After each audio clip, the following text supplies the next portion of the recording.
This episode of The Dig is brought to you by our supporters at patreon.com and by University of North Carolina Press, which has loads of great titles perfect for Dig listeners like you. One that you might like is Democracy's Capital, Black Political Power in Washington, D.C. by Lauren Perlman.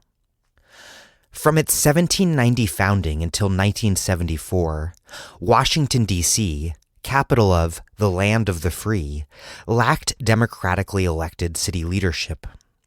Fed up with governance dictated by white stakeholders, federal officials, and unelected representatives, local D.C. activists catalyzed a new phase of the fight for home rule.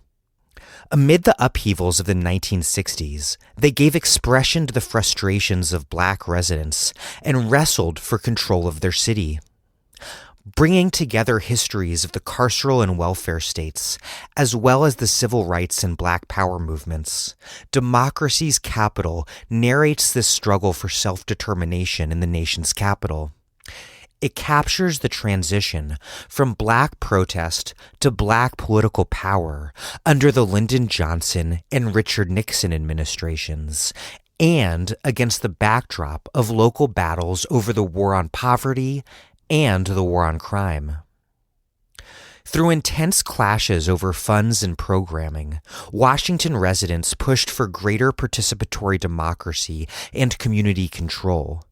However, the anti-crime apparatus built by the Johnson and Nixon administrations curbed efforts to achieve true home rule, laying the foundation for the next 50 years of D.C. governance.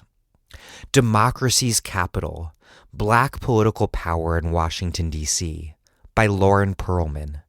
Out now from University of North Carolina Press's Justice, Power, and Politics series.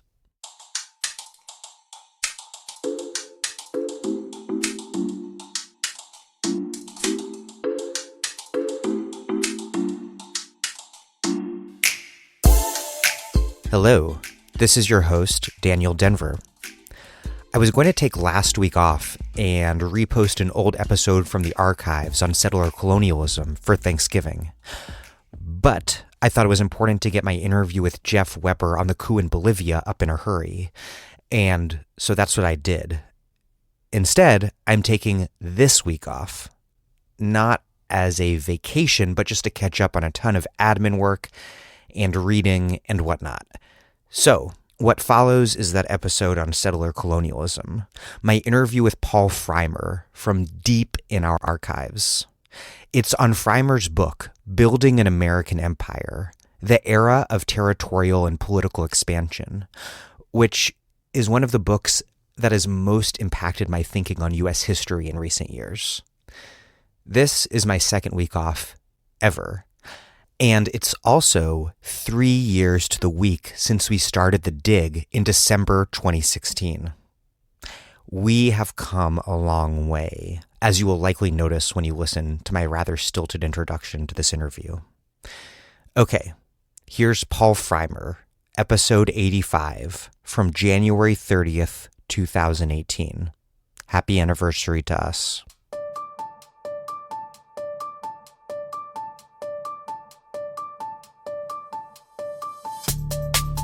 Welcome to The Dig, a podcast from Jacobin Magazine.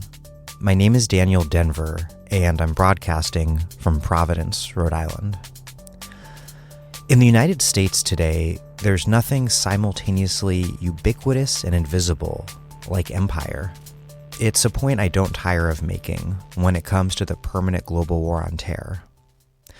But as I've discussed in past interviews with Aziz Rana and Kelly Lytle Hernandez, the greatest disappearing act of all has been performed just below our feet, right here, stateside. We are living on land from which indigenous people over hundreds of years were violently removed. On some level, everyone knows this, yet it's mostly nowhere to be found in the stories that Americans tell ourselves about who we are as a country and how we got here. For more than a century after the revolutionary victory against Great Britain, it was clear to most Americans that America was a white country for white people destined to expand into vast land that they did not yet control. One day, however, Americans looked in the mirror and saw something different. Amidst the fight against fascism, and then the long, bloody counterinsurgency against global communism, we told ourselves a new story. America, we decided, was a universal project dedicated to promoting its democratic and egalitarian values everywhere. Ever since, the contradictions between the story that Americans have told about themselves and what America was and is, both here and abroad, have unspooled. We became a global superpower, anointed to decide the fates of countless others, even as the demographic makeup of the United States itself became, for many white Americans, increasingly other. Massive public investment created a mass white middle class, which, from its perch in a sprawling constellation of suburbs segregated off from the inconveniently still present descendants of slaves, came to believe that they had settled this newest frontier and made it blossom on the merit of their own personal initiative. And I could go on to tell more of this story, a story that ends, in many ways, with the presidency of Donald Trump. But I'll leave that to my guest, Paul Frymer, a professor of politics and director of the program in law and public affairs at Princeton University. In his recent book, Building an American Empire, The Era of Territorial and Political Expansion, he provides a close study of the empire that America built in the late 18th and 19th century, a project of geographic expansion that was both facilitated and also limited by the demands of racial engineering. It's a fascinating and disturbing story, one that it's utterly necessary to understand if we are to make sense of the current moment. Before I introduce Paul, I'd like to ask you for your support. Nearly 800 listeners are supporting this podcast on patreon.com/thedig. Please join them. That's patreon.com/thedig. $1, $2, $5 a month all go a long way. If you donate $10 or more, depending on how much you donate, we will send you a book or some books. Please, thank you, and here's the show.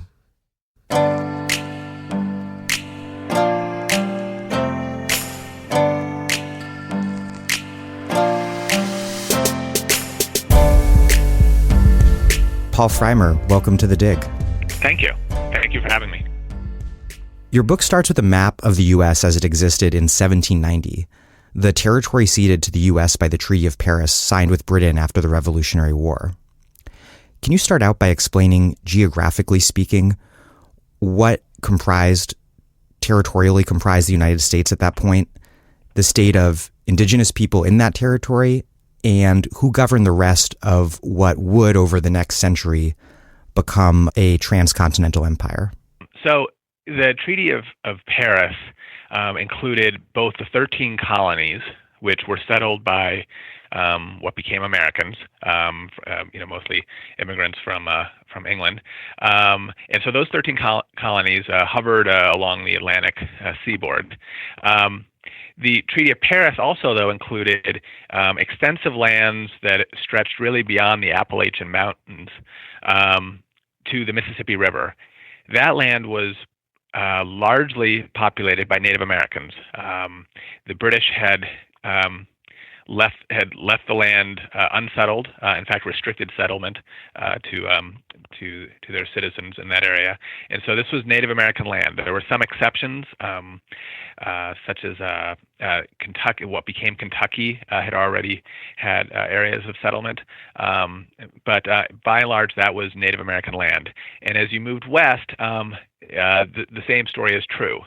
The one addition, of course, is the hovering European empires that are there, and that's the French, the British, the Spanish.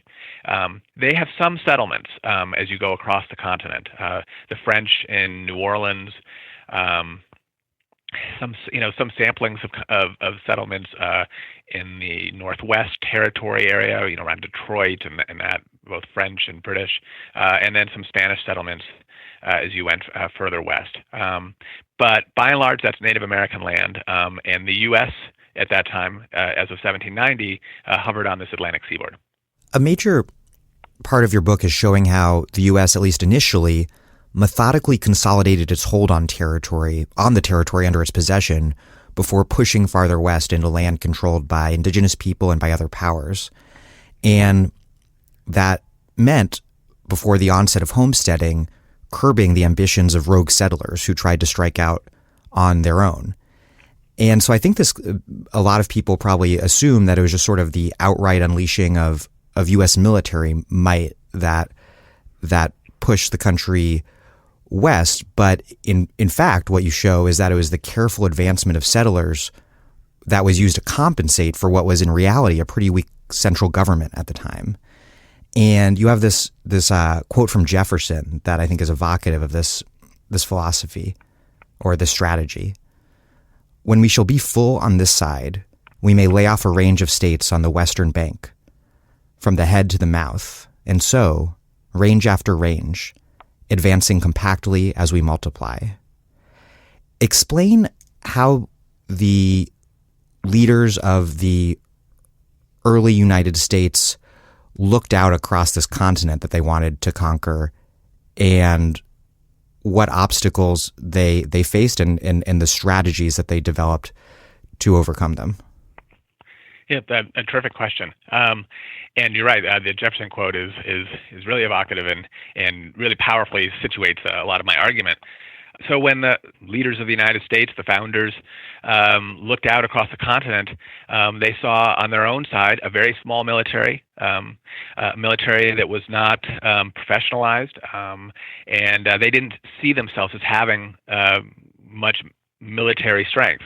What they saw as they looked beyond their borders were what they perceived to be, and this is guesswork, large part, but they certainly perceived to be very large indigenous militaries, Native American populations, both in the South, such as the Cherokees and Creek, and in the North as well, such as Miami and Iroquois.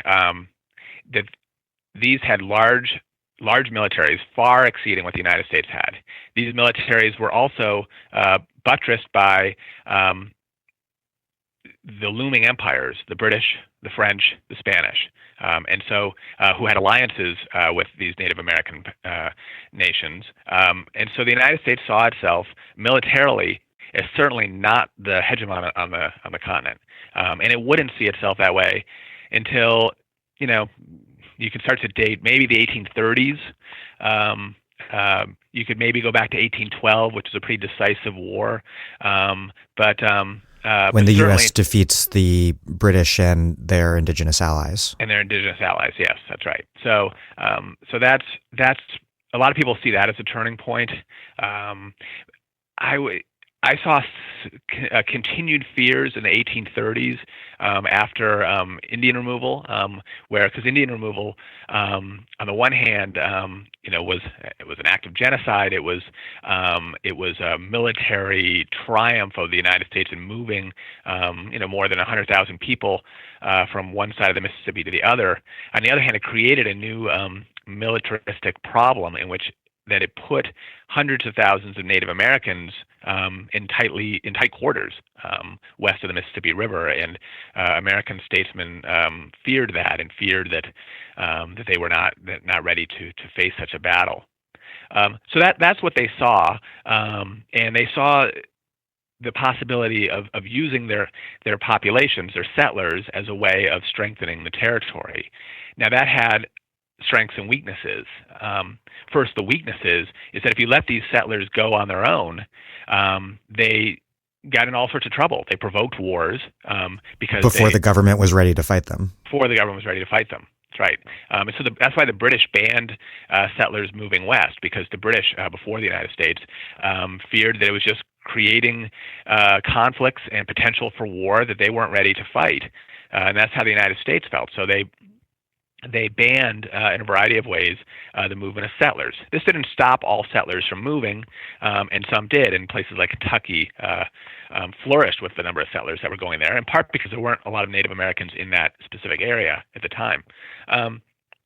But so the United States tried to control this settler movement, and what it saw, and this was based on many of the early leaders like Washington and Jefferson and Franklin and Henry Knox, having studied a lot of the Roman Empire, is the belief that you could use settlers, especially settlers who were also soldiers, sort of citizen soldiers, to settle territories, and you do it by keeping them tightly packed, and thus defending the territory as they moved along. But so once scattered, they made themselves vulnerable and open to attack. But using them, to use Jefferson's words, advancing compactly as we multiply, to keep those compact territories as you move forward, was that they saw a way of defending the territory they had and mobilizing for the next steps. So the British banned settlement beyond the Appalachian Mountains in the Proclamation of 1763, which I believe was signed after the French Indian War? Correct. And then the U.S. adopts a similar strategy, though with kind of a moving line, that they consolidate their population behind and then push forward. Neither government does that out of some sort of humanistic solidarity with native people on the continent, but because of strategic considerations. I wonder, is there an irony to be found in the fact that the new U.S. government, which had revolted against the British precisely in part because of restrictions on settlement across the Appalachians, that they found themselves embracing a somewhat similar policy once they governed? It is, yeah. I was going to say, just as a caveat to your first point, there were some who I think had humanistic interests. People like Henry Knox, I think, at least uttered, real concern for Native Americans. So there was some of that there. People like Jefferson did as well, but Jefferson also then uttered horrible things. So he was all over the place. Washington was all over the place. So anyway, so there was elements of that. Sure. As far as, the irony, this is, they initially struggle with this policy with the Articles of Confederation. They don't have a lot of strength, and they don't have a lot of control over land. And part of the reason that the Articles of Confederation struggles out of the gate is that settlers and states, which are filled with settlers, like Georgia especially, are taking, using their own policies. They're following the spirit of the revolution as they perceived it, and they're getting themselves into potential war. Georgia especially was battling with indigenous people, on their borders, and the Creek, right, and Cherokee to a certain extent, and then but the Spanish are right there. And again, this is the Spanish Empire, and the United States is not the United States of 2018. It's a fledgling, small little set of colonies up against the Spanish Empire, and we wanted no part of it. So as we move from the Articles of Confederation to the Constitution, the writing of the Constitution, this is one of the real concerns, is to gain control over land and prevent settlers from doing what they wanted. That also created a lot of backlash, in places like Tennessee, a lot of the border areas. There were efforts to create their own somethings. I don't know if they were nations or colonies or what, like the state of Franklin. There were moves. Again, the United States wasn't. It was more like an expansion sports franchise. It was the idea of being an American didn't mean that much, and people were making lots of deals. And so you had people making deals with the Spanish. And people were worried that like Western Pennsylvanians would ally with a foreign power and all these kind of frontier regions. That's right. And so, there wasn't this strong alliance so much with the United States. Going further into the 1800s, like people like Stephen F. Austin, and others. There were real concerns about this, and that's why the United States was trying desperately to constrain these moves. It doesn't always work, and the United States has to often give in. It's part of the reason Kentucky becomes a state more quickly than it probably would have is because they feared that people in Kentucky were looking to ally with the Spanish. The Spanish were certainly recruiting them. So, it's obviously it's not the U.S. being this hegemon, doing exactly what it wants, but it has a plan, and it's using it to bring about real goals. It's a hegemon in making, but we shouldn't retroactively assume its inevitability from where we're sitting today. Correct. I want to ask you about the development of Indian removal policies over time. The first stage, I think, culminates in the Indian Removal Act of 1830, which, as you mentioned earlier, is quite straightforwardly an act of genocide against those indigenous people who remained east of the Mississippi, and then reaches its endpoint with the incorporation of what remains of a much reduced Indian territory as the state of Oklahoma.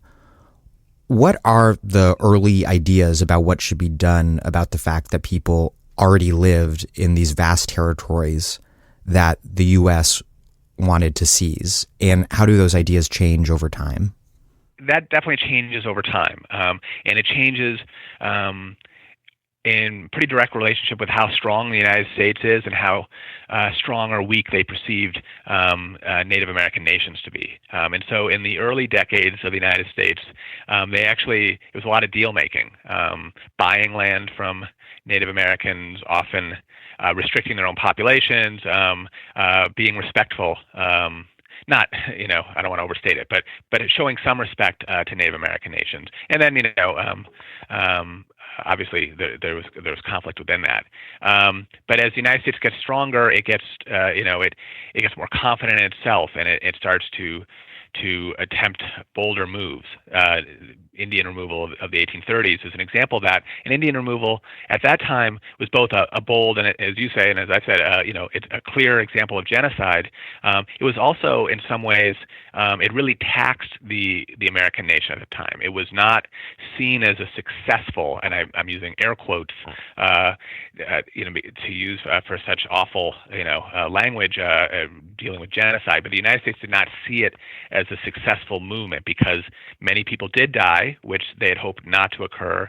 It was very unpopular in the United States. It divided the nation, and it arguably led to a change in presidential power, and it was a lot of congressional testimony. I mean, it was in some ways similar to issues with Iraq and with Abu Ghraib and places like that. It had the same kind of real controversy, and so it really taxed the nation.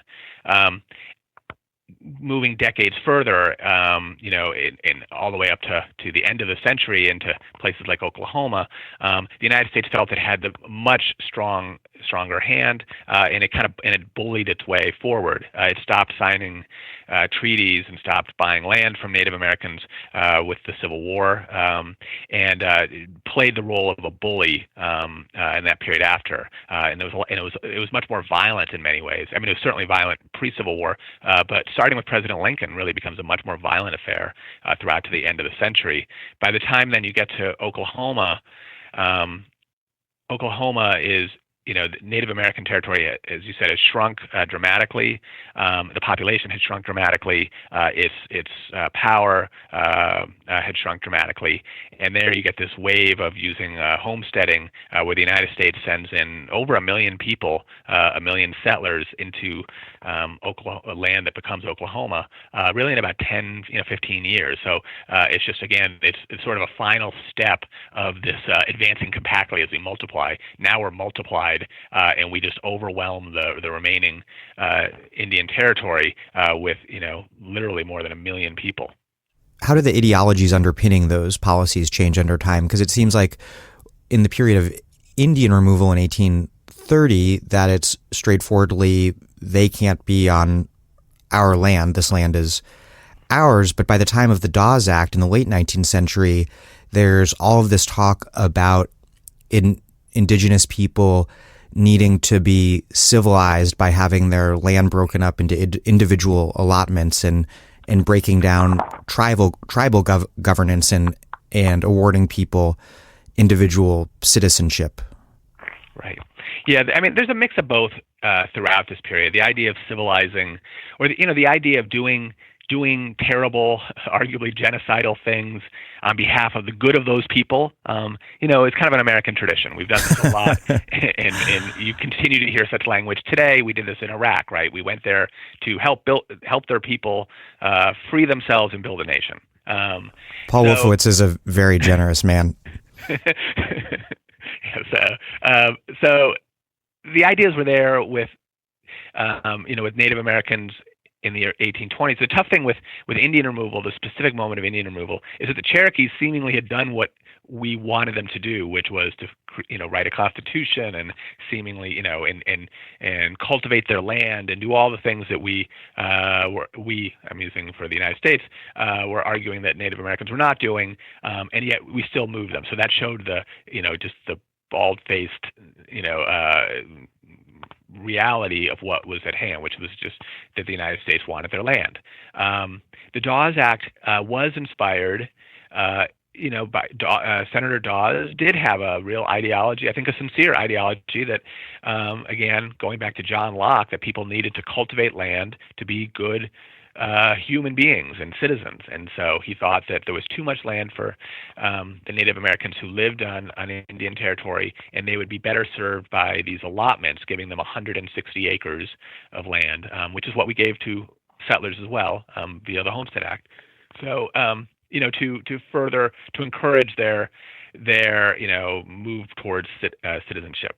Now, at the same time, most of the motivation for the Dawes Act and for the taking of Oklahoma was not about civilizing Native Americans. It was about gaining this land, first for railroads and for lots of business interests, and then also for these settlers to move these people in. So, the ideas are out there.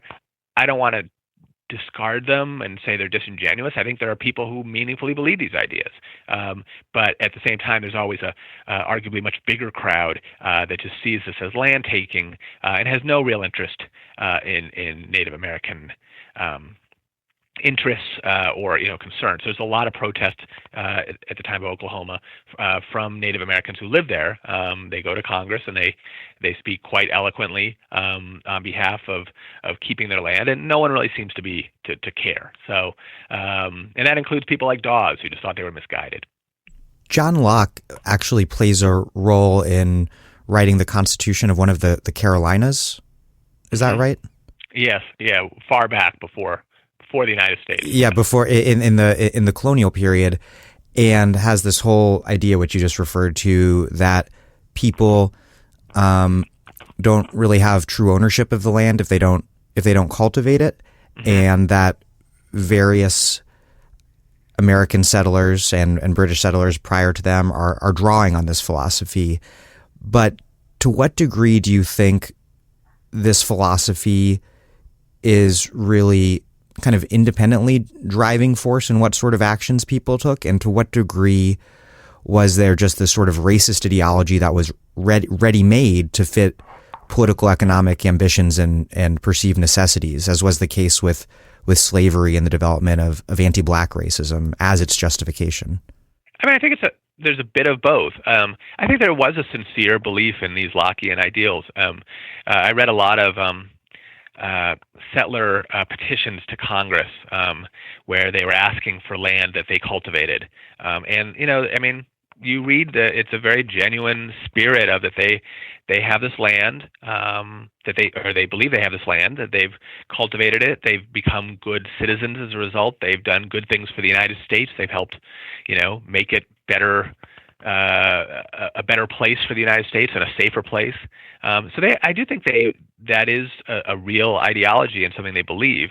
Now, the racism part has two pieces to it. One is, which is one of the biggest ways in which racism always exists, is that it just leaves another population invisible. Most people didn't even think that other people owned this land. The U.S. government thought about it because the U.S. government had to participate in transactions, either legal or violent, to take the land. But for a lot of these settlers, they didn't really know, or they weren't interested in whose land it was. It was a land without people for a people without land. Right, that's right.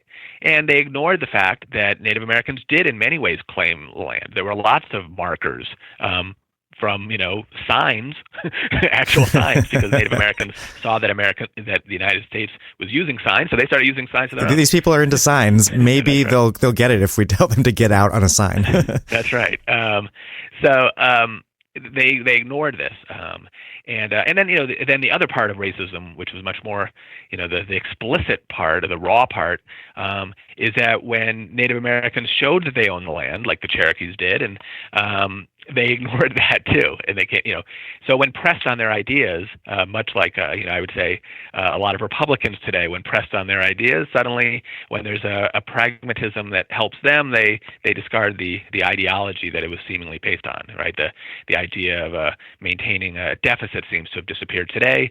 The idea of everyone having a right to cultivate their land disappears when the land is not.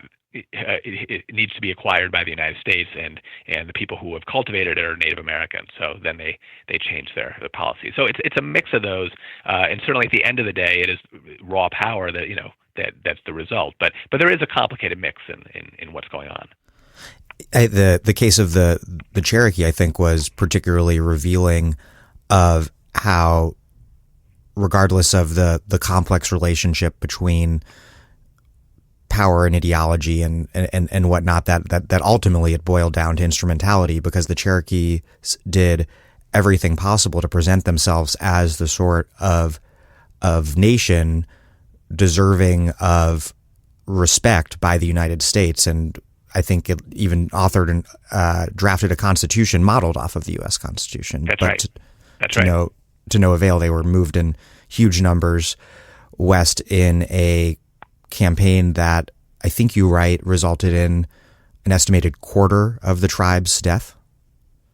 That's right. That's what. Yeah, the estimates vary, and the estimates varied at the time. They did a lot of congressional investigations where they varied, but yes, generally, certainly many thousands died in the attempt of starvation and of cold weather and of just the miserable the miserable conditions. Many died as well from the violence. The Cherokee were put in basically like cattle quarters as they were rounded up in the final stages. It's a really ugly, horrible period for the United States. And when Native American nations like the Cherokee really confronted the United States, in many ways, it's that moment when when the United States is confronted on their ideas that they get most brutal. This moment makes me think back to my interview with Aziz Rana and the discussion we had about the contradictions between white freedom and self-rule on the one hand and the subjugation and exclusion of non-whites and various others on the other hand. And this brutal genocide was not carried out without resistance or contradiction. As you mentioned earlier, it was a national scandal, and it played a role in shaping the nascent abolitionist movement. I just think it's important to pause here, because as brutal and thorough as this general consensus of white supremacy and empire was, it was not totally seamless. Correct? Correct. Absolutely, it was not seamless at all.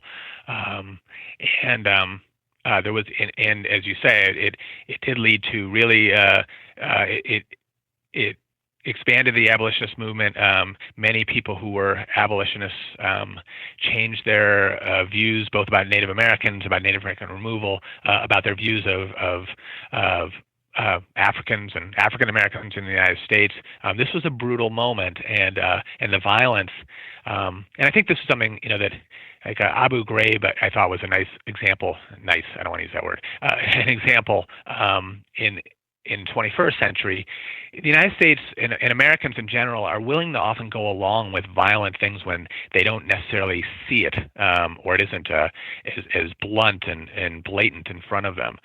When they see pictures of torture, as they did in Abu Ghraib, suddenly they're confronted with it. And with the Cherokee, the news of the deaths of people and the ways in which the Cherokee were being removed, Native Americans were being removed throughout this whole period, going back to 1776 and before that. But the removal it wasn't seamless, obviously, but it was outside of the purview of many Americans. When put in their face and they see the violence, it becomes much more conflictual, and it just mobilizes people to confront it and to fight it. Kind of in the same way too with Black Lives Matter now. It's not as if police haven't been involved in violence and so forth for many decades, but now that we have phone cameras, it becomes more apparent and it can mobilize a movement. So it certainly wasn't seamless. It was very conflictual, and especially as it became more brutal, the more conflictual it became. On the issue of the contradictions of Indian removal politics, another remarkable thing that you pointed out that I was not aware of was the way that Southerners defending slavery instrumentally embraced the Indian cause. Mm-hmm. That was weird. Yes, yeah. There's a lot of weird coalitions, and it's part of the reasons why we forget it. The Cherokee side with the South in the Civil War. And it's not entirely clear if they were being. I mean, there was a lot of strategy going on. So there were a couple of reasons why the South started to support Native American causes. One is that after Indian removal, Native Americans arguably had land. Indian territory was a huge part of the West. This was a territory that the United States wanted to open up for settlement. And these settlers were coming from Europe, and they tended to be from Europe and from the northern states in the U.S. And they tended to be anti-slavery. Slavery wasn't seen as a way, wasn't seen as popular in these new territories, and so the South feared that the more settlers moved west and started to demand new states, the more the South and the enterprise of slavery was going to be weakened and threatened, and put really in peril. So at that point, the South becomes real supporters of Native American interests and maintaining their rights on the land because they don't want settlers to come in.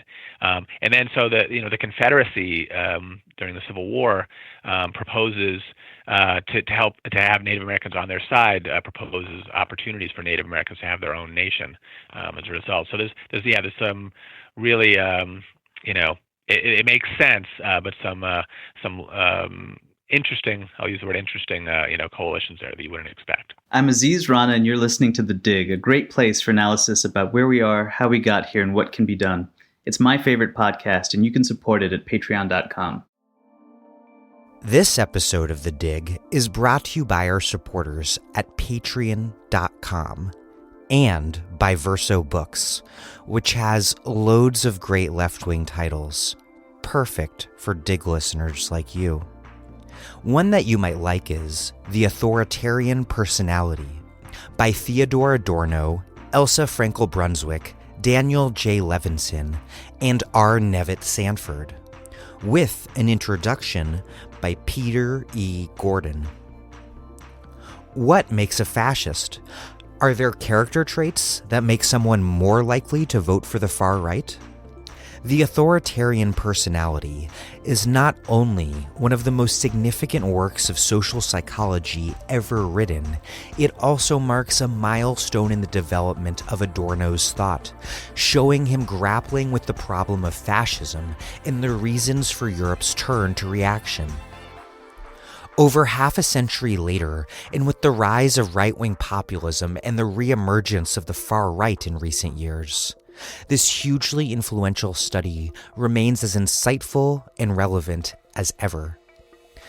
This new edition includes an introduction by Frankfurt School scholar Peter E. Gordon and contains the first ever publication of Adorno's subsequent critical notes on the project.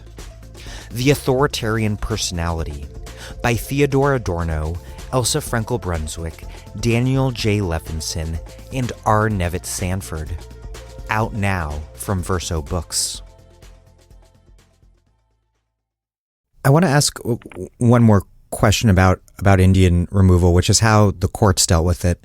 And you point to a Supreme Court case from 1823, Johnson v. McIntosh, or Emmentosh. I'm not sure how it's correctly spelled. I've I seen think it it's both ways. Macintosh. Macintosh. Yeah, it's spelled that way, yeah. And Justice Marshall writes for a unanimous court. And I'm going to read this at length, not for your benefit, but the listeners, because I think it's really revealing. Marshall announced that they, quote, will not enter into the controversy whether agriculturalists, merchants, and manufacturers have a right on abstract principles to expel hunters from the territory they possess, or to contract their limits. Conquest gives a title which the courts of the conqueror cannot deny. But the tribes of Indians inhabiting this country were fierce savages, whose occupation was war, and whose subsistence was drawn chiefly from the forest. To leave them in possession of their country was to leave the country a wilderness. To govern them as a distinct people was impossible, because they were as brave and as high-spirited as they were fierce, and were ready to repel by arms every attempt on their independence. What was the inevitable consequence of this state of things? The Europeans were under the necessity either of abandoning the country and relinquishing their pompous claims to it, or of enforcing those claims by the sword, and by the adoption of principles adopted to the condition of a people with whom it was impossible to mix, and who could not be governed as a distinct society, or of remaining in their neighborhood, and exposing themselves and their families to the perpetual hazard of being massacred. Frequent and bloody wars in which the whites were not always the aggressors unavoidably ensued. European policy, numbers, and skill prevailed. As the white population advanced, that of the Indians necessarily receded. The country in the immediate neighborhood of agriculturalists became unfit for them. The game fled into thicker and more unbroken forests, and the Indians followed.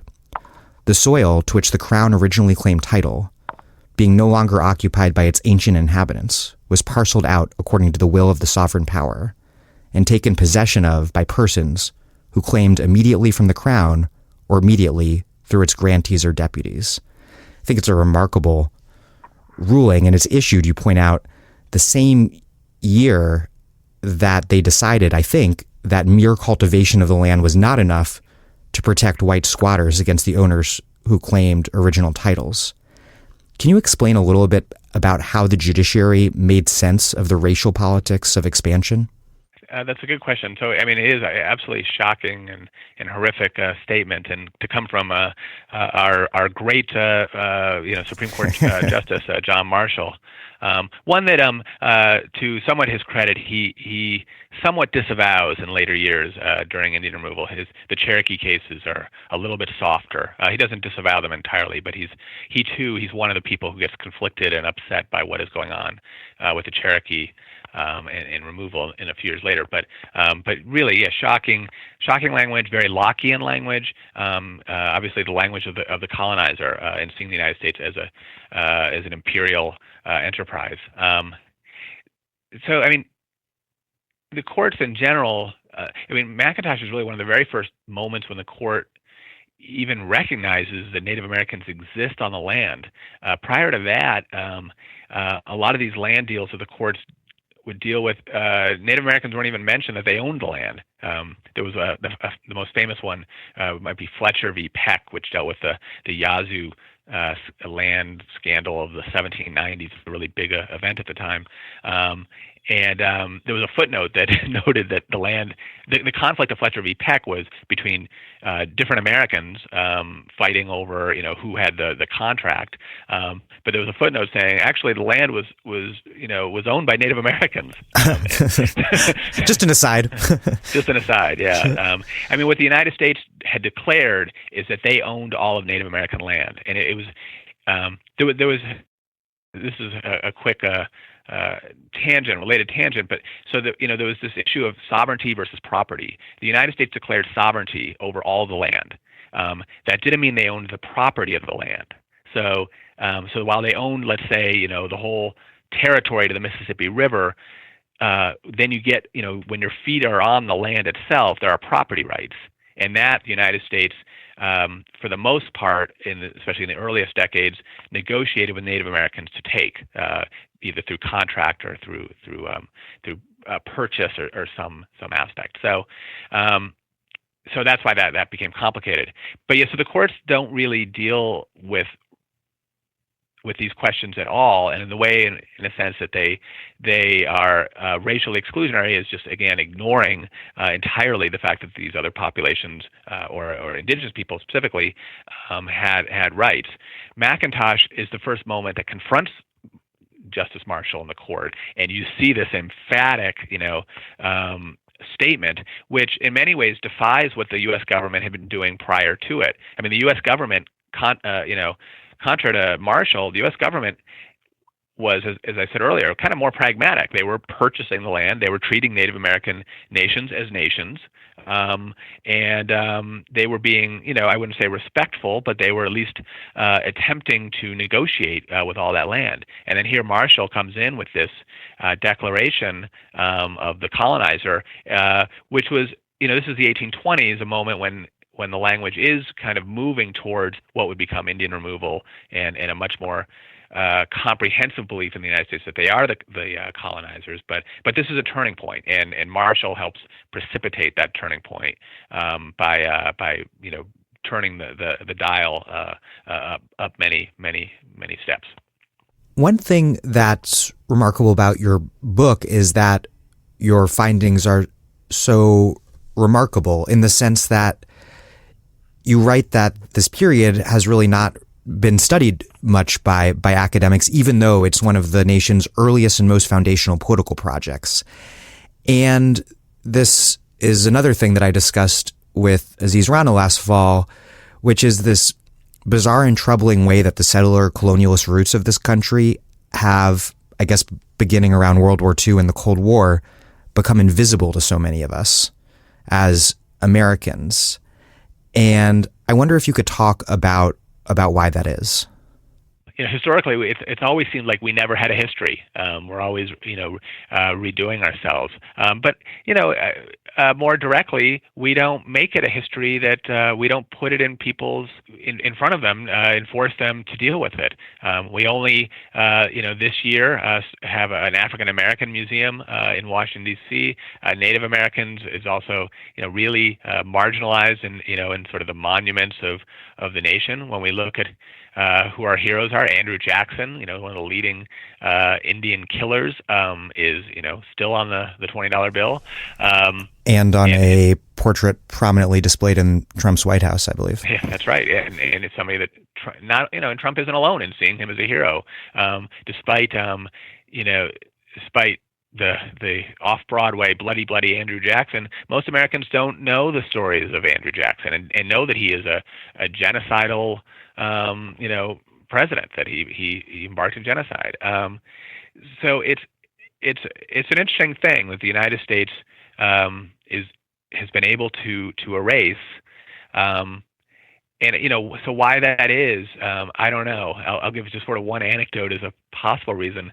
Was when I was in Berlin and I was looking at the Holocaust Memorial that is right there. This massive Holocaust Memorial is right next to the Brandenburg Gate.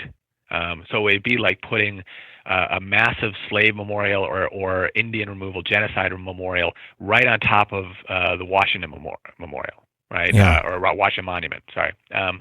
And, perhaps what is needed is, and I don't want to use the word needed because I would never want this, but is defeat, and it is, being forced to confront your past. Germany was forced to confront their past. They certainly didn't want to do it prior to that. The United States has been able to, we've had the luxury of not having to confront our past. We've been able to avoid these things and not have to face up to them. And because there's continuity of regime, basically. That's right. So, perhaps at different, at times we can piecemeal start to address some of these things and make them more a part of our history. In a certain way, this last seems like a century, but last year has provoked some of this, to forcing some of us to re-engage with our past, to re-engage with the idea of the Ku Klux Klan and the idea of which was not just a creature out of the deep South of the years following Reconstruction, but also of 1920s Middle America, mainstream Protestant WASP culture. That's right. That's absolutely right. So, so maybe some of these ways we are forced to deal with this, but it's something we vitally need to do. I think also, Americans are really afraid of doing it. They don't want to face this. They don't want to.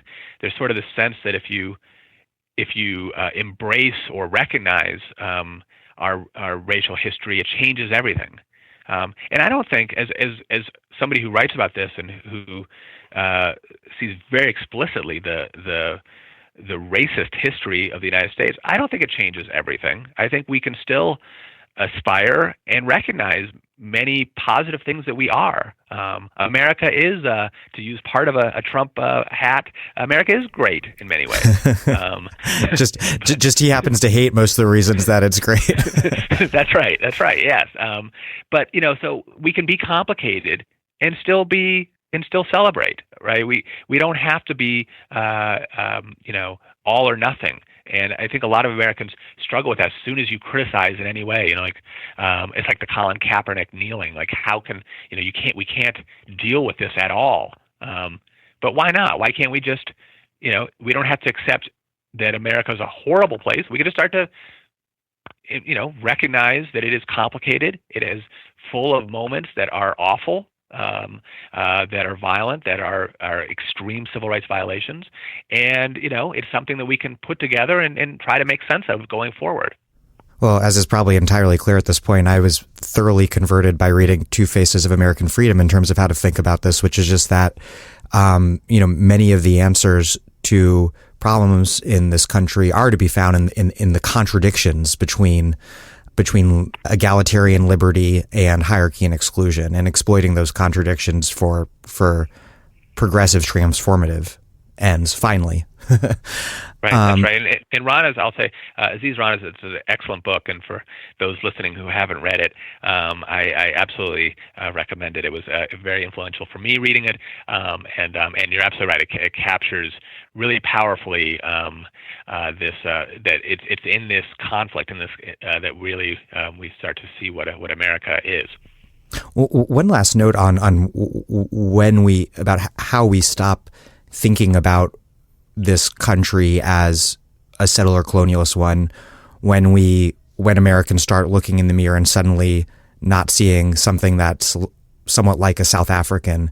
It seems to me that it's during the period for much of American history when the fact that this was a explicit project of demographic racial engineering, that during those periods that it was embraced. And it was only when that brazen racism went out of fashion that the history was shrouded beneath these layers of national myth making about national redemption and things of that sort.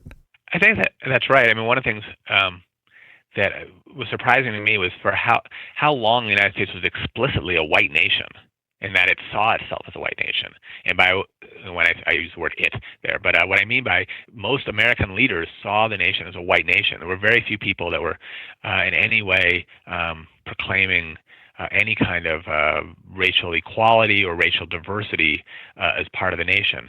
There are moments, but those moments also tend to be piecemeal and as a result of a problem that needed to be fixed. The 13th, 14th, 15th Amendments in response to slavery and the Civil War. And even then, that didn't really change the understanding of America as a white nation. It was still seen as a white nation with an exception, a population that the United States had to deal with in a certain way. But it's a very recent idea that the United States becomes really sees itself as a multiracial nation. Even the Statue of Liberty, and this gets into the debates now about immigration.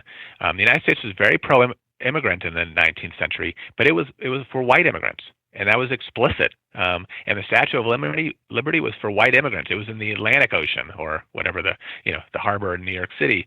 And it looked towards Europe. The United States has struggled mightily when it looks in other directions. And as you say, when it does so, it does it without any real, explicit conversation. And that's, the explicit conversation we're now having today about the immigration changes post 1965, which started opening up the United States to immigrants from south of the borders and west of the borders, and led to a much more multiracial society that we have today. But it's one that we don't explicitly talk about and explicitly understand. Shifting gears, the South and African slavery are obviously really important parts of this story. And one thing that stuck out to me is how much of what Southern nostalgia casts as this sort of ancient regime romantically lost in time was in reality land that was seized from indigenous people, settled and cultivated not that long before the Civil War. Yeah, that's absolutely right. And slavery really expands with the Louisiana Purchase and with the movement west in places like Mississippi, Louisiana, and it's starting to and even in places like Texas that are getting right up to the Civil War. Also, as an addition to that, which is part of the crisis of the Civil War, is the South is looking to go much further, and that's where it starts to think about places like Cuba and other parts of the Caribbean and so forth to expand its slave empire. You make the case that the debate over territorial expansion in the early to mid-19th century is often, in conventional accounts, reduced to this contest between supporters and opponents of the westward expansion of slavery. Thinking, we all learned about Kansas and popular sovereignty in school. And you write, I think, that this is not wrong, but that it is too limited because it obscures this basic consensus that underlay the entire project, which, again, was that the United States was a white country for white people and that it had an unquestionable right to seize land from indigenous people, to exclude black people from states that were not slave states, and ultimately in the late 19th century to exclude Asians. So can you explain what role slavery did play in the politics of westward expansion, to what degree you agree with the conventional account, and to what degree you're complicating it? The conventional account, makes the debate between basically the abolitionists and the South. And the South supported slavery and opposed racial equality. They were the racists, and the abolitionists were in favor of equality and a diverse society. And that's not false. The abolitionists opposed slavery, and the South supported it. And they certainly had different views. And certainly among, as you get into the most radical of both sides, among the abolitionists, you get some real true believers in equality and diversity that would, withstand the test of time as great supporters of human rights. But as a whole, the abolitionists were more opposed to slavery than they were in favor of racial equality or racial diversity. The abolitionists, like the South, and this is where I think there was a much deeper consensus, both sides believed the United States was a nation for whites. The difference prior to the Civil War was primarily that the South wanted black labor as slaves, and the abolitionists didn't want that at all. They wanted a white nation. And thus they supported colonization. They supported colonization. It was an overwhelming opinion amongst non-radical abolitionists, amongst mainstream abolitionists. Right. That's right. And even among the more radical abolitionists, actually, that's where Native American removal was quite influential. The violence of Native American removal led, many of the early abolitionists, or not many, but some of the early abolitionists to realize that colonization was going to be equally violent and equally a human rights atrocity. So there was some movement there. But by and large, most abolitionists, and certainly the moderate abolitionists, and we should remember, the abolitionists were never a majority of the population in the North.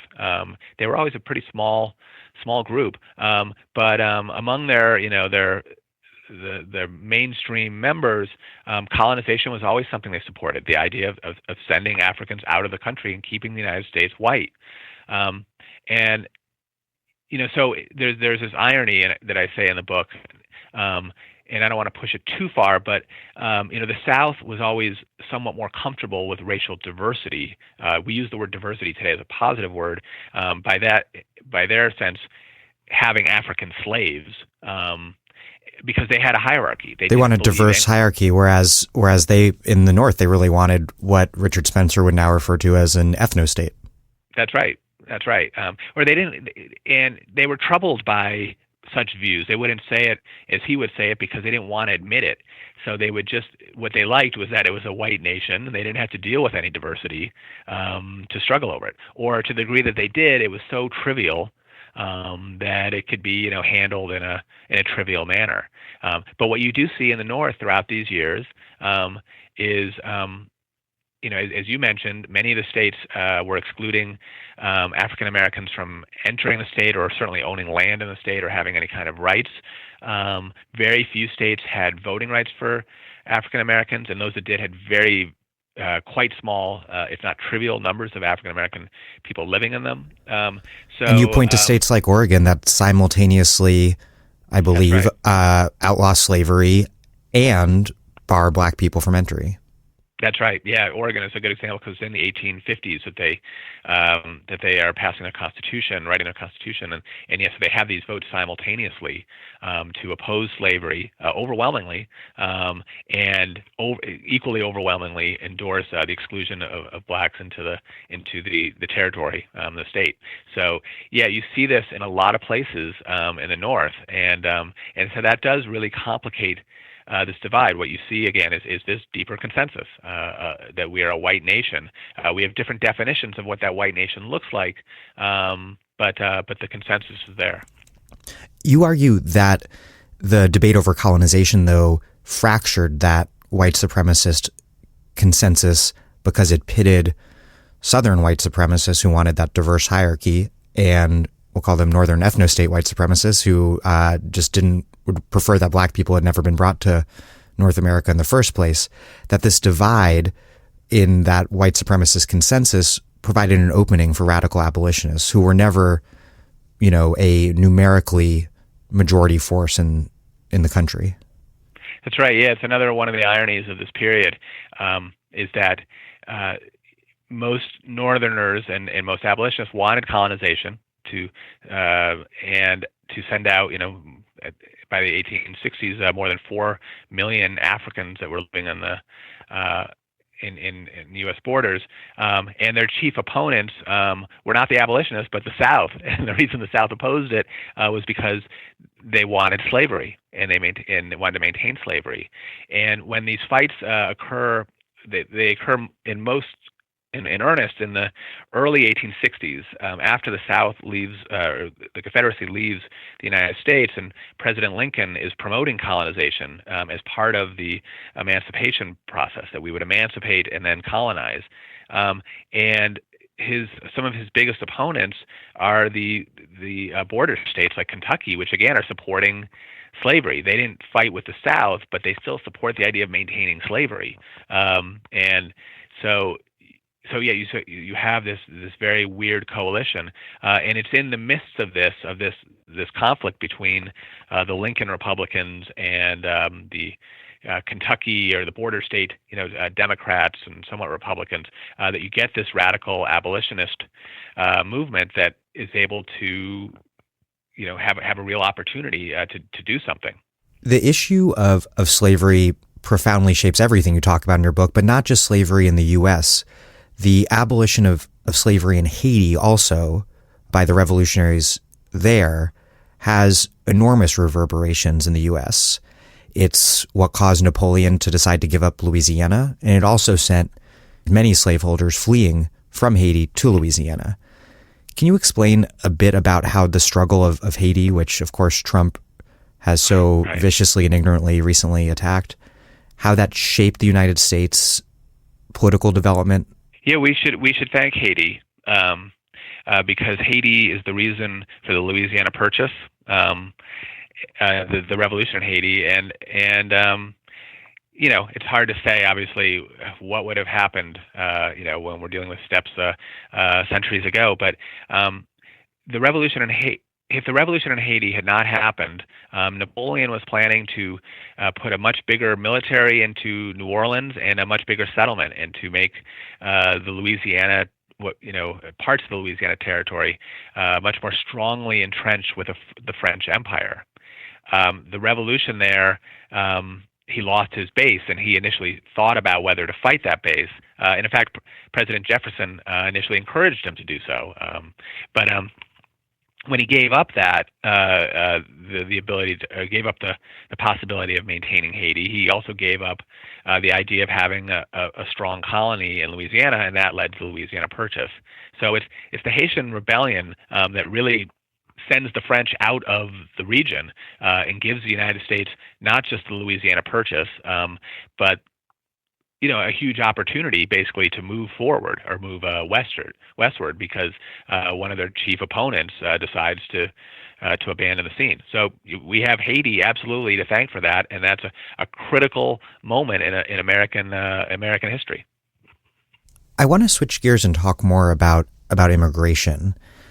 At the same time that indigenous people were being killed and removed, white immigration from Europe was mobilized as a really bedrock feature of this project of demographic racial engineering to ensure that the building blocks of settler colonialism, which was not, as you argue, the army, but rather white people residing in particular places, that those people were present in sufficient numbers to take and hold land.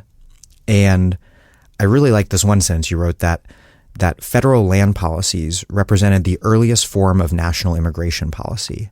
Offering the prospects of free or nearly free land proved critical over and over again in promoting masses of immigrants from European to American soil. So immigrants were critical to securing the land, and the land was critical to securing the immigrants.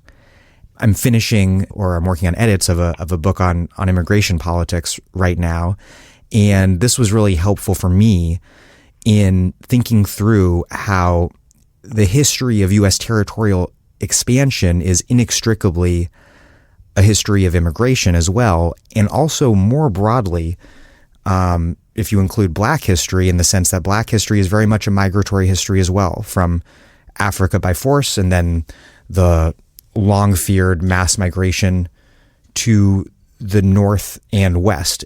And so what your book really got me thinking about was how we need to think of all of these things under this broader rubric of demographic engineering, restraints on mobility, the basic right to be present in a place, or one's legal exclusion from it. And for me, your book offered this really powerful analytic lens, not only for the evaluation of history, but also to think about how that history shapes current politics. Obviously immigration today, but also, for example, the long reaction against the Great Migration that molded so much of the last century in this country. We don't recognize how profound, the settler nation is, and the importance of immigration, and specifically white immigration, very specifically white immigration, what was this process. But when we look at, especially land policy, it's a huge piece of this. One of the things I noted also, I remember as a high school student, not being the most sophisticated of one, learning about the 40 acres and a mule right after the Civil War. This idea that all freed slaves would get 40 acres and a mule, and I remember thinking, I was certainly supportive of all of these things, but I thought, wow, 40 acres, that seems like a lot. And maybe it's because I lived in San Jose, California, where we lived on like a quarter of a tenth of an acre. And so it made sense to me why it wasn't so successful. That just seemed like too much. 40 acres seems like a lot of land. But what you realize is actually the Homestead Act was 160 acres to Europeans. Right, these weren't even Americans. All you had to do was to claim that you wanted to become an American. And in some of the places that became states, like Wisconsin, Minnesota, these had huge numbers of Germans and other Northern Europeans who didn't speak English. I mean, imagine the idea. And there was non-citizen voting. It was non-citizen voting. That's right. And given 160 acres of land, right? I mean, so you can only imagine this kind of conversation in Trump's America, let alone Obama's America, or anything of recent vintage. So it's really striking.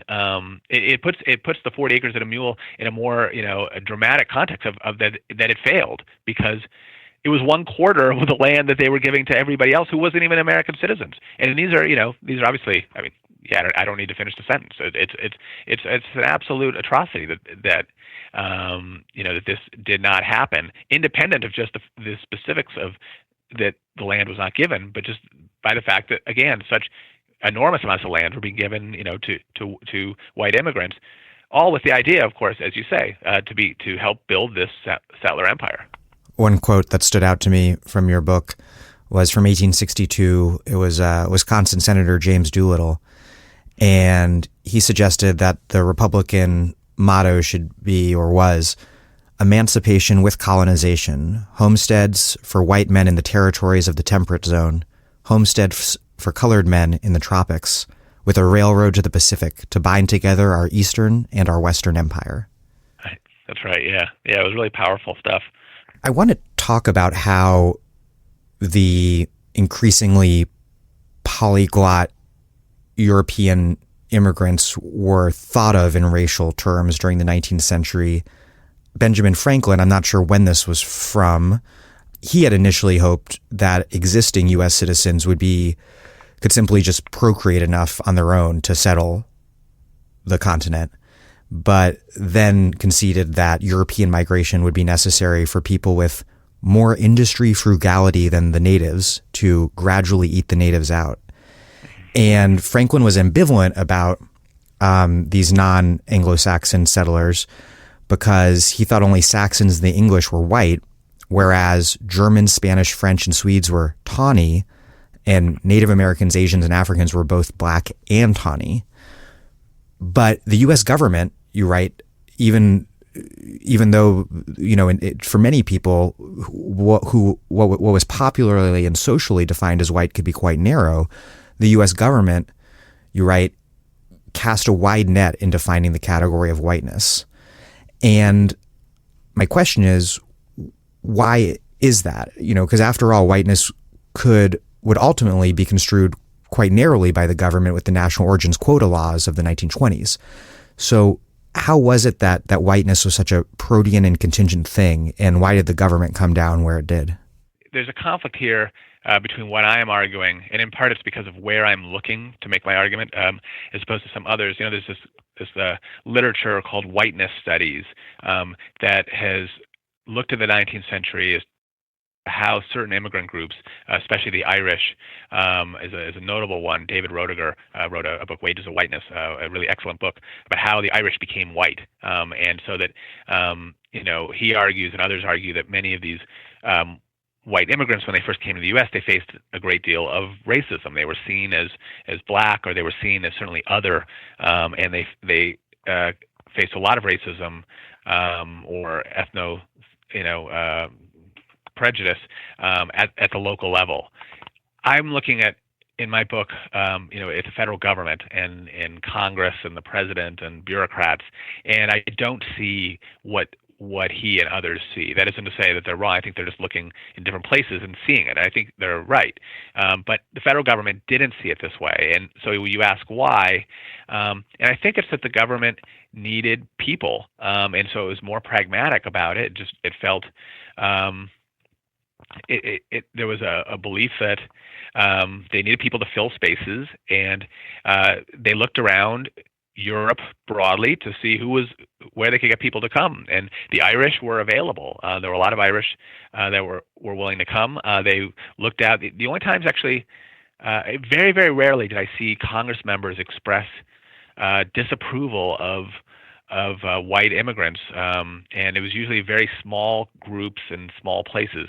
But Congress and the federal bureaucracy was always looking basically, like recruiting in Europe. They were looking around trying to find populations that would come to this place and this place and this place. And I should say the U.S. wasn't alone. Mexico was doing this. Much of South America was doing this. They were looking for people to fill the continent, both for strategic and security purposes, also for economic purposes, for jobs and those kind of things. And so they were much more pragmatic and open to different types of populations. This was never a perfect consensus. There was always debate about this and conversations as to who was white and who was not. And this went on during the as a dramatic example was during the war with Mexico, which I write about the Yucatan and whether the Yucatan would become part of the United States. Some people argued, President Polk among them, that the settlers in the Yucatan, who are mostly Spanish descent, that they were white. And then there were others in Congress who said they were not white and should not become part of the United States. And those who believed that they were white believed that they were involved in basically a race war with Native people in the Yucatan, and that it was incumbent upon the United States as a white nation to intervene on their behalf. That's right. Yeah, and the racial politics there gets really quite complicated, to use an objective word, because you hear members of Congress saying things like, part of the reason that Mexicans in the former Spanish Empire that they were weaker than the United States is that they didn't exterminate the native population in the way that the United States they thought did, and that they were intermarrying and and joining with Native American populations south of the U.S. border in the way that they perceived, often incorrectly, that was occurring in the United States. So this kind of, racial engineering was often talked about in very explicit terms, and that's, and you saw this in places like the Yucatan and these kind of conversations. But so, I mean, there is this, I guess maybe as a whole, there is this pragmatic role that the U.S. government often plays that doesn't fit what the population necessarily perceives itself. There's a writer of immigration policy in the 1960s, John Scretany, who makes this argument, again, about the pragmatism, that it isn't so much that there's a ideological agreement in the government, but a sense of like we have a political or policy problem and we need a pragmatic response to it. And so you see that from the government in ways that you don't see that from society or from even local politicians. Am I right to say that there's a bit of a analytical theme in your book that ideology matters, but at the end of the day, when it comes down to it, that it's political economic instrumentality that's more the horse leading the ideological cart? Yes, absolutely. 18th Brumaire. Yes, yeah, absolutely. 18th Brumaire and President Trump and the current day Republicans have always been skeptical of ideology as the dominant understanding. Not that it's not important, and not that there aren't certain people that are truly motivated by it, but I do think ultimately it's materialist and ultimately comes down to self-interest. You mentioned the position of people who believe that Mexican settlers had basically debased themselves by mongrelizing themselves, by mixing their Spanish blood with natives, and this was something that Hitler repeats in Mein Kampf in praising the ethnic purity of white Americans as compared to Latin Americans. Yeah, that's scary stuff. And there is an interesting. I mean, this is another failed moment before the United States becomes as hegemonic as it does. There were arguments in Latin America that the true supreme race was a mixed race. La raza cósmica. Yeah, that's right. And there's still remnants of that now, and believers of that, and it's not obvious that would fail. Compared to, I mean, actually for DNA purposes, there are probably reasons why it should make sense, right, to be a more supreme ideology as opposed to the whiteness ideology of the United States. I'm Naomi Klein. You're listening to The Dig, as well you should be, and you can support them on Patreon.com. Hey, this is Dan Denver, your host. We started this show as an experiment in late 2016. after Trump had been elected president and I had been laid off. And it worked. It turns out that thousands of people find our in-depth analysis of capitalism, patriarchy, and racism, immigration, politics, mass incarceration, and the drug war useful in their struggles to transform our dystopian world into something better. We can only do this show with listener support, which means your support. So please join the hundreds of listeners who have already done so and make a contribution at patreon.com/thedig. That's patreon.com/thedig. It'll only take a sec. Thanks, and back to the show. The last subject I want to talk about, which is also the final portions of your book, is the sort of counterfactual empire that never came to be. And as you mentioned earlier in this interview, there were all kinds of places that the U.S. wanted to take over and that they didn't ultimately, or didn't keep them because they were too non-white to make into states, but it was too undemocratic to rule them forever in complete despotism. And the racial engineering project explains a lot, and you say it served to limit expansion as often or nearly as often as much as it promoted it or facilitated it. And the Dominican Republic comes to mind, and the delayed statehood for Arizona and New Mexico also comes to mind. And also, you were talking a little bit about this earlier. You do a close case study of Mexico and the U.S. and of Texas, the Mexican-American War, and the Treaty of Hidalgo. And I had no idea about this before I read your book, but there was this huge debate over just how much of Mexico to seize, because the U.S. at the end of the war occupied land all the way to Mexico City. Explain a little bit about how the demographic engineering project at the core of American empire limited its reach. So as with the case of Mexico, the United States very carefully in crafting the treaty took roughly 60% of Mexico's land and I think just about 1% of its population. That's really a striking difference. And there were some, a very small group that had this all of Mexico. They wanted all of Mexico, and the United States did have the military was in Mexico City and had control over Mexico City. But that's where the United States wanted the land and it didn't want the people. So that's an example of where the United States turns back. Cuba is another example. The United States, going back to Thomas Jefferson, thought it was pretty much impossible that the United States shouldn't have Cuba because of its geographic positioning, right off the coast of Florida.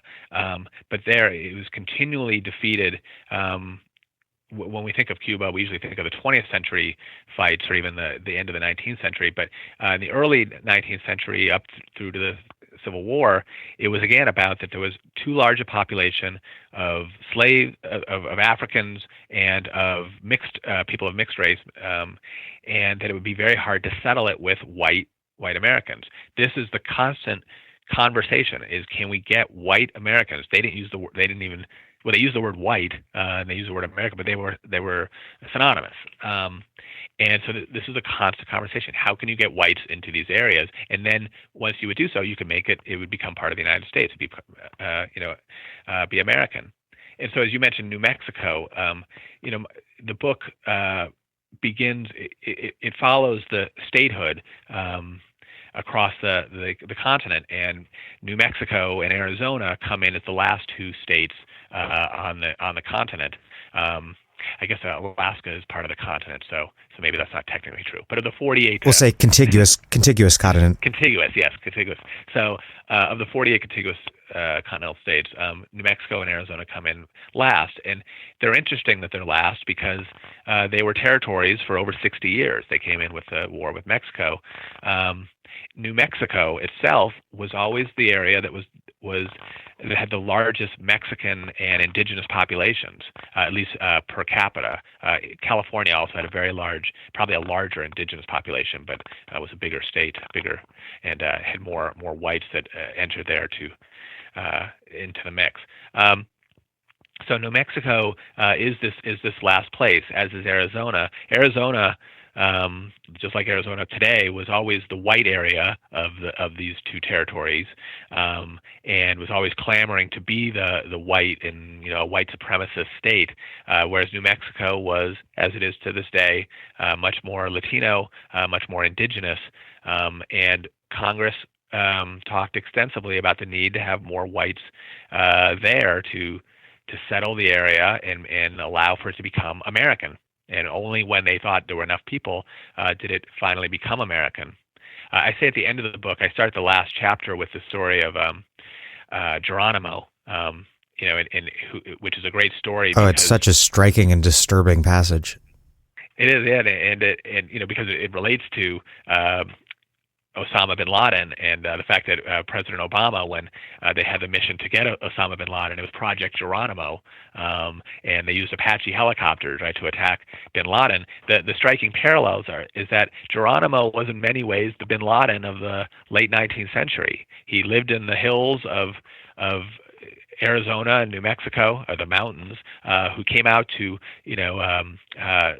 terrorized the American settlers, and then escaped and was hard to find, impossible to find and impossible to chase down.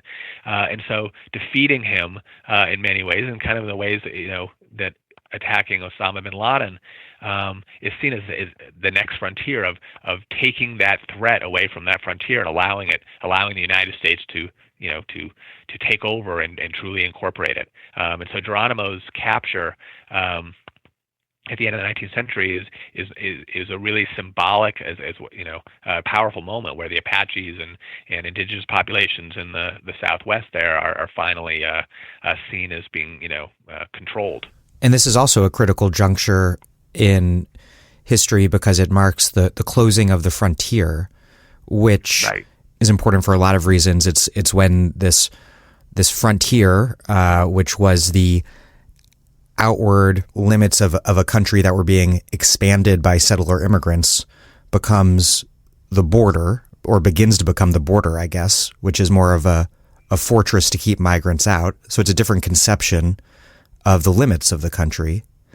And it's at that moment that you talk about this shift at the beginning of the 20th century, when the U.S. is exploring a shift from settler colonialism, which has defined the country from the get-go, to a more European-style empire.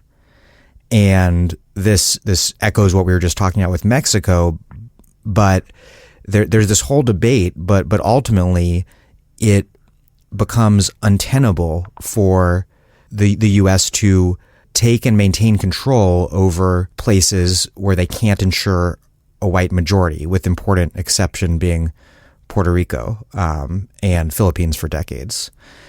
But neither of those become states in the way that Hawaii becomes a state. And Hawaii becomes a state, again, the same racial politics. It's because they thought, and they fulfilled whites becoming a majority of Hawaii. And that enables them to make it a state. Hawaii was different from the Philippines in that it was thought that it could be settled. And Puerto Rico, right, which remains, and now somewhat more in the public eye, which remains a second-class citizen. I'm curious if you can talk a little bit more about the debates over the Philippines, because you have a really nice Du Bois quote here about the contradictions at work between the Teddy Roosevelt approach and the more white supremacist isolationist approach, which is that the tendency of the great nations of the day is territorial, political, and economic expansion, but in every case this has brought them in contact with darker peoples. The older idea was that the whites would eventually displace the native races and inherit the lands, but this idea has been rudely shaken. The policy of expansion, then, simply means world problems of the color line. Yeah, really powerful quote from Du Bois, and absolutely right. I mean, that's where the United States confronts itself is in confronting these new places, and we see again the white settler state, the response of a white settler state, which is we ultimately turn back and decide not to continue expansion, or we then get the 20th century version of expansion and 21st century version of expansion, which is expansion by military and expansion by corporate power, and not by settlement. The settler empire, the frontier, is ultimately closed, with some small exceptions of Hawaii, Alaska, going forward. And the debate, in many ways, it seems, is still alive today, thinking of liberal and neoconservative interventionists on the one hand, who believe that the U.S. can play this benevolent tutorial role as guardians of third world wards, right, and the sort of isolationism that Trump at least espouses, or has espoused, though not really practices. What is interesting, and obviously it's to a strange degree with Trump, because he himself, is promoting his business empire, but it's not part of the international global corporate empire, right? That sees expansion and sees a global economy, an economy of many different races and peoples as being a part of, right? That they're much more willing to have links and an immigration policy and so forth, right? That is much more diverse, because they see their economic goals as being closely tied. President Trump, he's such an amalgam of so many strange and contradictory and problematic things, but there he is doing something that you ought to see more pushback from, real corporate power, because of his America First, or really, white America First, which is just this, again, a 19th century or mid 20th century idea that he's trying to reinvoke, with more success than probably most of us could have imagined. My last question is along similar lines of the implications of your argument today, and you make a few points about that in your book. One is how the dynamics of white settler colonialism left pockets of diversity, in part because the American state was too weak to snuff them out, but also critically because the system of caste capitalism for so long required non-whites for economic exploitation. And you identify these contradictions as at the root of this enormous diversification of the United States that's going on today that is entirely contrary to the principles upon which it was founded. And you also find this to be at the root of the, I guess, what can only be called a white nationalist in a more broad sense response to that diversification. You also write that much of American libertarian anti-government ideology is also rooted in the story that you're telling, in this settler belief that they were conquering the continent on their own, even though it was the federal government providing them with the land. And this is something that happens again and again in American history, including, of course, with post-World War II suburbanization. I'm wondering if you can say a little about how reading this history can make sense of in a way that denormalizes and denaturalizes some of the things that are so taken for granted about American politics and American political development, why the United States is the sort of country that it is. Big question. Yeah, I guess a couple things. One, on the last point about, the settlers always believed that they were doing this on their own. And this was something about the way in which the U.S. government operates. There's a historian, Brian Ballow, who has made this point that the government was often out of sight. It used, like land policy, which I focus on, a lot of it, it's different than using a military or a huge bureaucracy that is right in your face and confronting you. It was, because it was just focused on land grants and contracts and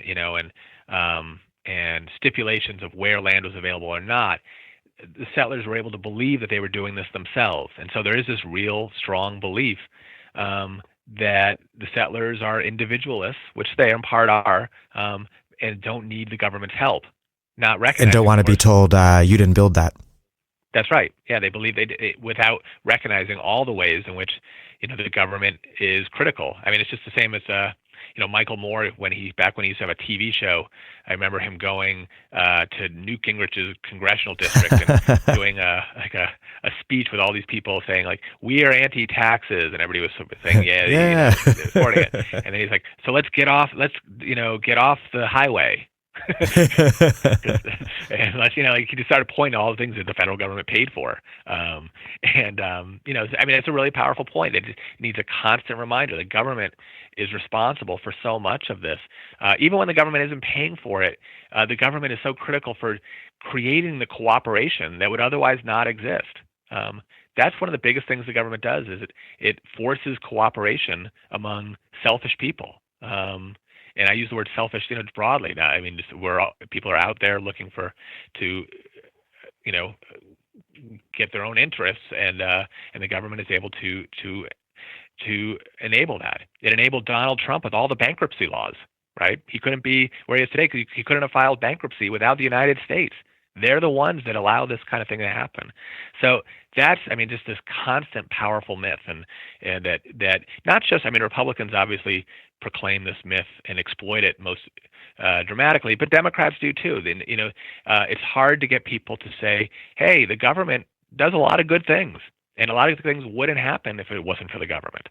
And so that's where the neocon Democratic Party, at least post. At least Bill Clinton has really tried to hide the role of the government's position there. I wanted to say one thing, related to an earlier part of your comment. There has always been an underlying tension between corporate interests and settler interests, and this goes all the way back to the earliest days when there were these, big companies that were. Their goal was to get as much land as possible and make money off it. And the settlers who wanted the land for themselves, they wanted to cultivate it, they wanted to build their own homes or whatever it was that they wanted to do with it. And that is something that Trump has capitalized on, now, the anti-corporate element of these settlers. Rhetorically, at least. Yes, rhetorically, exactly, absolutely. And there's a real spirit and truth to that. And then dating back to Shays and whiskey rebellions, and that's right. Unfortunately, it doesn't have to be, but it has almost always been white. And politicians like Trump have been able to, exploit these divisions even more so in ways. But it's true in places like Oklahoma, where I think, as you mentioned, African Americans tried to participate as well and join in the Sooners that went out over Oklahoma land, but were really, quite immediately the settler state of Oklahoma excluded them and passed a lot of Jim Crow laws. So these spirits are there, and they underlie a lot of what we see now. I think the biggest thing of what we see now is how I don't think we realized how recent a diverse America is. It's really something that's only a few decades old, or maybe 5 decades old, and hasn't been embraced. This does get to the final point that you asked about here, which is these pockets of diversity. And the United States has always had these, and some of it was pragmatic, some of it was for economic reasons, some of it was, so places like New Orleans, which were always diverse, or Hawaii, or New Mexico. And these places are important because they, as pockets of diversity, they provide an entrenched place where diversity will continue to thrive, even when the nation or the nation state is promoting and proclaiming something quite different. When I was first ending this book, I was hoping to end it a little sooner, and I was hoping that perhaps Sarah Palin would be the candidate to run against Barack Obama in 2012, because then you'd have the candidate from Hawaii the diverse, part of African descent, part white, running against, a Trump-type person who denies the diversity despite living in a federally funded state that was entirely indigenous before. Literally living in a white welfare settler state. That's right. So that would have been perfect, but unfortunately, not quite there. But yeah. So I mean, all of these things are resonating, and I think it's even back in the 19th century, the white settlers have always kind of denied the realities of what, white settlers believe in capitalism. And by believing in capitalism, you believe in expansion, you believe in a certain amount of exploitation, and you believe ultimately you have to confront other populations. And so the United States has always struggled to put these things together, which is a white nation with the fact that we are constantly expanding and constantly dealing with populations, often purely for economic reasons, that are non-white. And so how do we do that? And that's where you see the Republican Party today, going back to the George Bush years, right, with immigration policy. You've got a lot of Republicans who recognize, well, you can't have our corporate economy without this global population. And then you have the Sarah Palins and the Donald Trumps that, that live in this kind of, this white settler colony without recognizing how they profit, which we know, right? Trump hires at Mar-a-Lago, a quite global population while he, the obviously ironies, if not inconsistencies, are abundant here. And again, I think, as we've discussed, it's within these contradictions that we can push forward notions of freedom that are not just about non-interference, but more thoroughly about non-domination, and that are not exclusive, but are universal. The seeds are as bleak as things can be. I think the seeds of these things are there. That's right, and that's where, because the United States is a diverse nation, and it is, to a certain degree, there is no turning back, and the United States will have to confront this. There's not going to be, even with Trump's deportation policies, there's not going to be a full colonization to make the United States a white nation again. So we do need to embrace a much more substantive vision of what it means to be an American. And, at some point we will, or at least try to in some, halting way. And it will be rejected and fought kind of in the same way as, we see with, about sexual harassment and the idea of gender equality, going on with the debates now with Aziz Ansari, right? That there's a way in which, as we push towards a more substantive vision of equality, you get the bigger reaction. Even from people on the left, right, who start to say this kind of thing is nonsense. But that's what we need. We need a much more substantive vision of equality that embraces our diversity, and we will get there soon, hopefully. Hopefully, indeed. Paul Frymer, thank you so much. Thank you. This was really great, and I really appreciate all the really difficult and thought-provoking questions.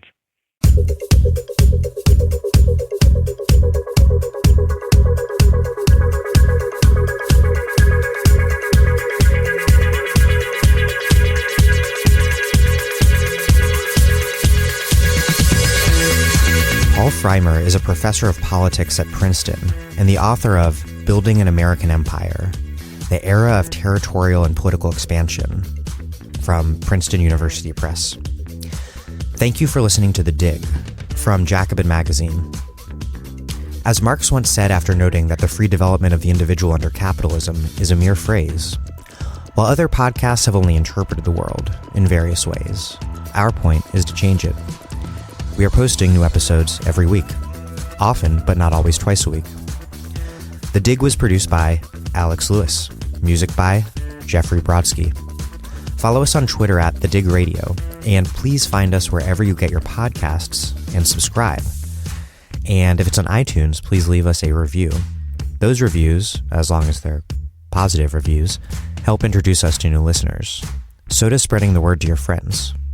Please make propaganda on our behalf. It's always appreciated.